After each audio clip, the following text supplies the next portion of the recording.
नमस्कार मंडळी. साजूक तूप या अस्सल मराठी युट्यूब चॅनलवर तुम्हा सर्वांचं सहर्ष स्वागत आहे.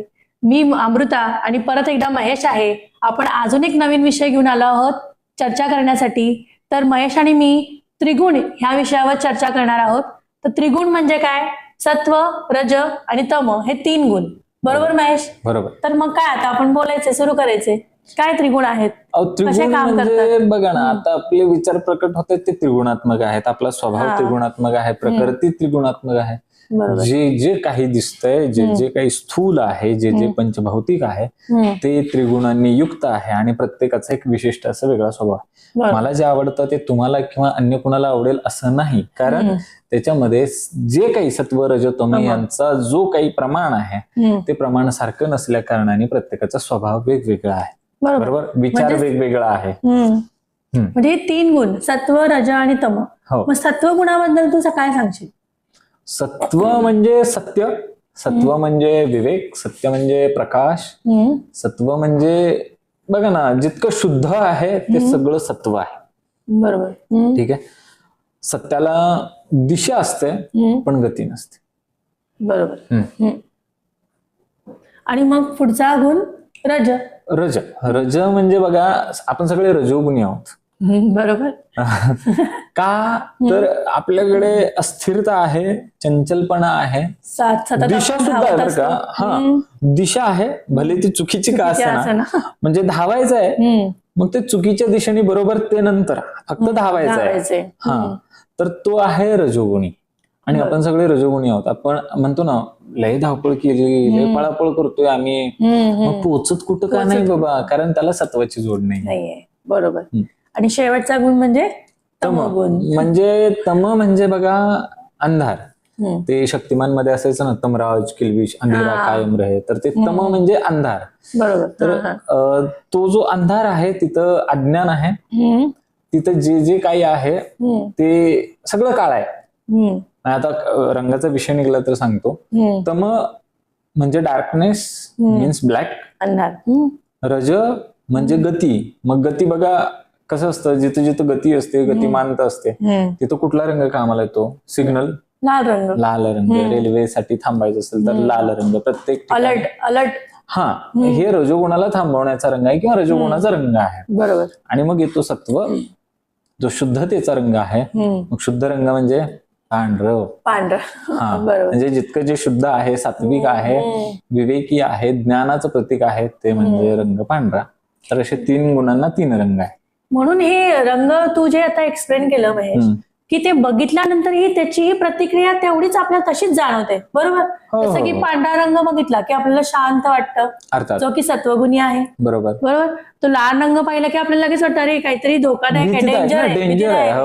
हो. आणि काळा रंग म्हणले की आपल्याला माहितीच आहे, काहीच नाही दिसत आहे मला, भीती आहे. काळा रंग असेल तर भीती असते आणि नैसर्गिकरित्या येते, ह्यासाठी आपल्याला वेगळं काहीच करायची गरज नाही. आजपर्यंत मंडळी तुम्ही हा व्हिडिओ पाहायच्या आधी सुद्धा अंधारात घाबरतच होतो, पण बरोबर ते नैसर्गिक होतं. आपल्याला नव्हतं माहित की तमाला घाबरायचं असतं किंवा तम म्हणजे अंधार आणि रज म्हणजे लाल. कुठेतरी आपल्याला लाल रंग दिसला, सिग्नल काय म्हणतो, लाल म्हणजे थांबा, डेंजर. ऑपरेशन थिएटरच्या बाहेर लाल रंगाची लाईट लागते की नाही. आणि मग सत्व म्हणजे पांढरा. जिथं पांढरं आहे तिथं बघा, आज म्हणजे योग दिनानिमित्त सगळ्यांनी पांढऱ्या रंगाचे टी शर्ट घातले जातात. बऱ्याच ठिकाणी पांढरी कबुतरी जे असतात ना, ते शांततेचं प्रतीक मानलं जातं. तशी ती रंगसंगती आहे. बरोबर. मग आजकालच्या दुनियेमध्ये सत्वगुणी आपण कोणाला म्हणू शकतो? सत्वगुणी म्हणजे ज्याला सत्य जाणून घ्यायचंय किंवा ज्याला सत्याबरोबर एकनिष्ठ राहायचंय, तो सत्वगुणी आहे.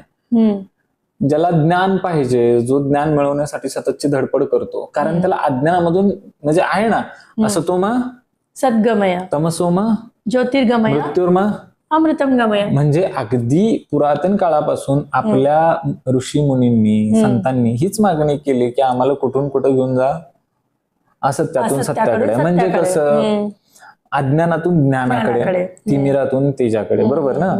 मग हीच तुमची आमची मागणी आहे. मग तसा तो सत्वगुणी असतो की ज्याला तमातून सत्वाकडे यायचं असतं, रजातून पण सत्वाकडे येण्याचा त्याचा प्रयत्न असतो. आणि त्यासाठी तो जे जे काही एफर्ट्स टाकतो, ती लक्षणं म्हणजे काय, अज्ञानातून ज्ञानाकडे यायचंय तर तो सतत कुठेही व्याख्यानाला जाईल, तो लेख वाचेल, तो लेख लिहील, है ना, वेगवेगळे असे चांगले क्वालिटी पॉडकास्ट ऐकेल, तर तो सत्वगुणी आहे. बरोबर. आपण म्हणून तर आपल्या युट्यूब चॅनलवर असे तुम्ही जर पॉडकास्ट बघायला लागले की त्यानंतर तेच पॉडकास्ट ते आपल्याला दाखवतं. बरोबर ना. आम्ही पण चॅनलचं नाव म्हणजे साजूक तूप ठेवलंय, म्हणजे शुद्ध सात्विक आहे ना, सत्वगुणी नाव आहे ते. बरोबर. मग जसं की आता महेश, रजोगुणी आपण म्हणतो की सतत धावत असतो, त्याची इच्छा, आकांक्षा, महत्वाकांक्षा महत्वाकांक्षा असतो. मग महत्वाकांक्षा ठेवणं चुकीचं आहे का? अजिबात नाही, महत्वाकांक्षा असलीच पाहिजे. आपण त्रिगुणांनी युक्त आहोत, आपण त्रिगुणांच्या पलीकडे जाऊ शकत नाही. जो त्रिगुणांच्या पलीकडे जायलाय तो निर्गुण. मग आपण त्रिगुणांमध्ये आहोत तर ते महत्वाकांक्षी रूपी असलेला तर रज तुमच्या आमच्या अंतरी नांदणारच आहे. तो तुम्हाला आम्हाला पळवणारच आहे, तो पळायला भाग पाडणारच आहे. फक्त माझं म्हणणं असं आहे की त्या धावपळीला योग्य दिशा पाहिजे. पळा, पण योग्य गंतव्य ठिकाणी पोहोचण्यासाठी योग्य दिशेने. हो. मग आजकाल बघा ना, बरीच मंडळ म्हणतो मागची 10 वर्ष झाली मी पळापळ करतो, मग पोहोचला काही नाही कुठे. बरोबर. मग तमोगुण हा वाईटच आहे का? ते गरजेचंच नाहीये का?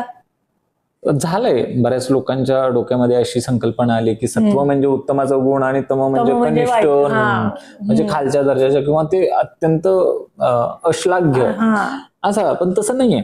तमचा अर्थ सगळ्यात पहिल्यांदा लक्षात घ्या, अंधार. आणि अंधार सृष्टीने पाडलाय, भगवंताने तसं केलंय. 12 तासाचा दिवस आणि 12 तासाची रात्र. मग का दिलं? तर विश्रांती घेण्यासाठी, आराम करण्यासाठी. कारण जसं आपण पाहिलं की आपण रजोगुणामध्ये दिवसभर पळालो, आपण थकणार तर आहे शरीराने, आणि मग त्याला ती विश्राम अवस्था देण्यासाठी तो तमोगुण आहे. पण तमोगुण वाईट कधी ठरतो? जेव्हा तो तमोगुण काहीतरी काळ्या कामांना अंजाम देतो, जसं की चोरी करतो एखादा व्यक्ती, कारण सृष्टीला किंवा भगवंतांना अभिप्रेत काय आहे? तमस गुण. आराम करा, अंधार आहे ना, आराम करा. पण तेव्हा जर काही मंडळी ऍक्टिव्ह होऊन काही विशिष्ट वाईट कर्म करत असतील, काळी कर्म, तर मात्र ते चुकीचं आहे. जसं की मग रात्री खूप वेळ मोबाईल बघत बसणं, झोपेचं सोडून गेम खेळत बसणं, व्हिडिओ गेम खेळत बसणं, हे आजकालच्या आपल्या प्रेक्षकांना रिलेट होईल लगेच. म्हणजे जास्त तमोगुणीमध्ये जात आणि तो माणूस मग ऍक्टिव्ह नाही राहत की दिवस, मग तो रात्रीची झोप नाही येत, तो दिवसा फ्रेश नाही राहत, त्याला काम करायला उल्हास नाही. त्याला काय येणार? आळस येणार, निद्रा येणार, आणि अगेन तो तामसिक झाला ना. बरोबर. कारण त्यांनी जो व्यवहार केलेला आहे, ज्यांनी ते कृत्य केलेलं आहे, ते निसर्गाच्या विरुद्ध आहे. निसर्गाने तुम्हाला काम करण्यासाठी 12 तास दिले, सूर्योदयापासून सूर्यास्तापर्यंत. मग त्याच्यानंतर तुम्ही आराम करणं अपेक्षित आहे, आणि तरीही तुम्ही सातत्याने काहीतरी स्क्रोल करताय. भले तुम्ही बाहेर नाही जाताय, पण तुम्ही लेट नाईट घरीच बसताय, काहीतरी वेगळं कृत्य करताय, पार्टी करताय, मूव्हीज बघताय. त्याच्यामुळे बघा ना, ऍसिडिटी कुणाला होते? जो सत्वगुणामध्ये आहे आणि जो दिनचर्या पाळतो त्याला होते की ऍसिडिटी? नाही होत आहे. जो निसर्गाच्या विरुद्ध जातो त्यालाच काहीतरी होत असतं. बरोबर आहे. म्हणून मग महेश, मग याच्यामध्ये आहार पण जोडला पाहिजे. अर्थात. तर आहारामुळे सुद्धा नुसतं फक्त आपण जागरण करतोय म्हणून मला हे त्रास होतच नाही, तुमचा आहारही तितका महत्वाचा आहे. अर्थात. तर ते काय सांगशील की कसला आहार कुठल्या गुणाला हवा असा चांगला? सत्वगुणाला कोणता, रजोगुणाला कोणता आणि तमोगुणासाठी कोणता? सत्वगुणी व्यक्तीचा आहार कसा असतो मी तुम्हाला सांगतो. असा काही स्पेसिफिक आहार ह्याचा आहे आणि असा स्पेसिफिक आहार या गुणाचा आहे असं काही नाहीये. पण जो व्यक्ती शुद्ध, सात्विक, ताजं अन्न खातो, आता शिजलेलं किंवा एखादा फळ आहे त्यात नुकतं पक्व झालं, त्यांनी झाडावरून काढलं आणि खाल्लं, उत्तम आहे. पण अगदीच ते सडायला वेगळायला गेलंय आणि ते टाकून द्यायच्या ह्याच्यामध्ये असताना ते ग्रहण करतोय, तर ते सात्विक नाही. किंवा शिळं अन्न घेतोय, अगदीच खराब झालेलं दूध पितोय किंवा 2 दिवसाची भाकरी चपाती खातोय, तर ते अजिबात सत्वगुणाला धरून नाही. बरोबर. ठीक आहे. शुद्ध भात, चांगलं पाणी, झऱ्याचं पिणं सात्विक आहे. बघा ना, आपण पूजेसाठी गंगाजल वापरतो, है की नाही? त्याच्यानंतर ज्याला सातत्याने नामस्मरण करण्याची आवड आहे, तो व्यक्ती कसं अन्न ग्रहण करतो? शुद्ध शाकाहारी. तो कधीही मांसाहार करत नाही. त्याला माहित असतं की हे कशाला अभिप्रेत आहे, आपल्या भगवंताला आपल्याला ते, म्हणजे बघा, मी असं गमतीनं म्हणतो की जेव्हा अन्नामध्ये भक्ती उतरते तेव्हा त्या अन्नाचा प्रसाद होतो. जेव्हा तीर्थामध्ये भक्ती उतरते, पाण्यामध्ये भक्ती उतरते, तेव्हा ते तीर्थ होतं. हा सगळा अप्रोच कुणाचा आहे?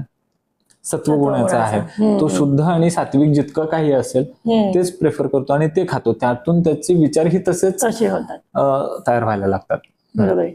मग आपल्या सांसारिक जीवनामध्ये हे गुण कसे काम करतात? सांसारिक जीवनामध्ये बघा ना, जेव्हा जेव्हा आपल्याला विवेकाने जगायचं असतं, आपण आपलं विवेक, सत्य, ज्ञान ह्या मार्गाने जगतो, तेव्हा ऑब्व्हियसली आपण सत्वगुणामध्ये असतो. बरोबर. आणि बघा ना, आता हा जो सत्वगुण आहे ना, खरं सांगायचं तर आपल्या रिलेशनशिपच्या भाषेत संतुलन पाहिजे, संवाद पाहिजे पती पत्नीमध्ये, आई वडिलांमध्ये, मुलांमध्ये आणि पालकांमध्ये. तो जो सगळं बॅलन्स करत करत करत पुढे चाललेला आहे तो सत्वगुणी आहे. बरोबर. रजोगुणी तो आहे जो स्वतःची मतं लादतोय, नुसताच पळत सुटलाय, म्हणजे पुढच्याचं काहीच देणं घेणं नाहीये.